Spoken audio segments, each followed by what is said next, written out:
Dit is van Theo. Die kwam er de bühne mee op. Die daarneven stiert, die is van mij. Daar heb ik op gespeeld, dat is Digido. Ik zit op een foto.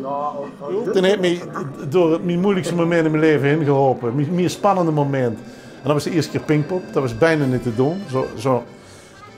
Veel is dat voor ons betekent dat goed was gewoon en het is goed gegaan. Maar dat heet hij is niet één snaar geknapt en die knapte altijd. Dus ja, die knapte om de 2 nummers. Op de 2 nummers moest er een snaar op. Die dag is er niet één snaar geknapt. Je zit ze nog saai in hun leven.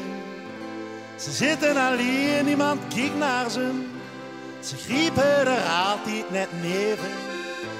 Ze vragen zich 10 keer per dag af waarom gaat het nooit zoals ik het wil. Ze werken te hard, hebben nooit geen zin. En als ze wat zeggen, dan wordt alles stil.